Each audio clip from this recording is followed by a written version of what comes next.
Hey everybody, welcome to the video. My name is Jacob, and today we're going to be talking all about the FlexAir 1 backup kit. We're going to be talking about the key differences between this backup kit versus our standard FlexAir 1 master kit. We're also going to be talking about the two different versions that this backup kit comes in, and obviously how to install it. So let's get right in. Okay, so diving right in, let's talk about the two different versions that the new FlexAir 1 backup kit comes in. It comes in the first one, which is going to be what you see here. This is going to be the standard asymmetric bracket that you know and love for the FlexAir 1. Nothing's really changed on the bracketry itself. However, on the second version, it's going to come with a flush mount kit. So this flush mount kit is a little different. It's meant to sit flush to a surface, whether it's a plastic bumper, a metal bumper, whatever you could possibly be putting in. It's meant to sit in the surface of it. So we're going to show you how to install this guy. Okay, so before we get into the installation of both of these kits, let's talk about the key differences between this backup kit versus the standard FlexAir 1 Master. The big difference is going to be the Master kit still comes with all the lenses you need to get started. It comes with all three: spread, spot, and flood. This one will only be coming with the spread pre-installed. So this kit's going to be a little different. Spread only, that's going to be the big key difference. Moving on to the next difference, it's going to be the harness. The new FlexAir 1 backup kit, since it's meant to be in the back of the vehicle, it is now coming with an extension kit. So these are really long. It comes in two different sections. So this first section connects into the light. It creates a really long lead that can go almost all the way to the front of the vehicle, depending on what kind of vehicle you're mounting this onto. Along with the relay and switch harness is going to go all the way into your engine bay, where then you can route it wherever you need to, but this is going to be more than enough length.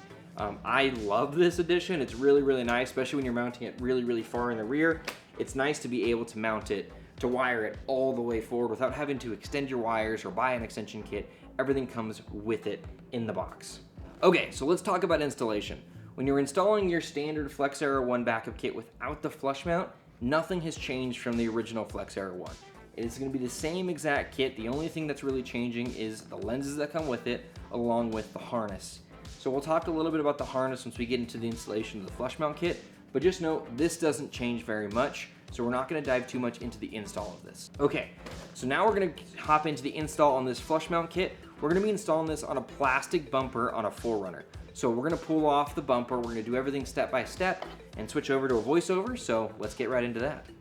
Alright, so jumping right in, the first thing you're going to want to go ahead and do is take off the faceplate, put this up against the material, the bumper, wherever you're putting this on, and mark the holes, the mounting holes, on all four corners. The next thing that I do is I went ahead and took the rubber gasket that comes with the kit and use that to kind of mark out the outline. So I went ahead and pushed the bolts through and used that as a rough outline to start with where I wanted to start cutting on this bumper. Then I went ahead and used some blue masking tape just to kind of make better guides for me that are a bit straighter. And this also helps with burring and stuff like that, but it's not a huge deal if you're using something like a razor blade to cut a plastic bumper. But I just use this to really just mark and just kind of visualize what I needed to cut and what material I needed to remove. Once it comes time to cutting, I went ahead and cut out some relief holes.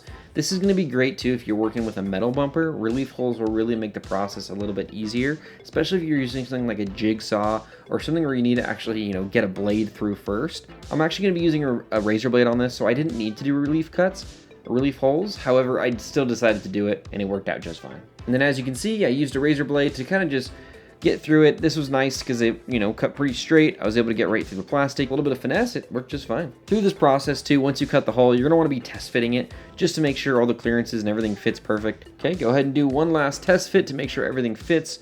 Once everything fits, go ahead and install the light using the provided hardware. There's gonna be those 4 Allen bolts on all 4 corners. Go ahead and just use that. Get it nice and secured. You can also put that rubber gasket in between too to help protect the bumper a little bit. But there you go, it's pretty much installed. And until next time, make sure to like, subscribe, and as always, adventure further.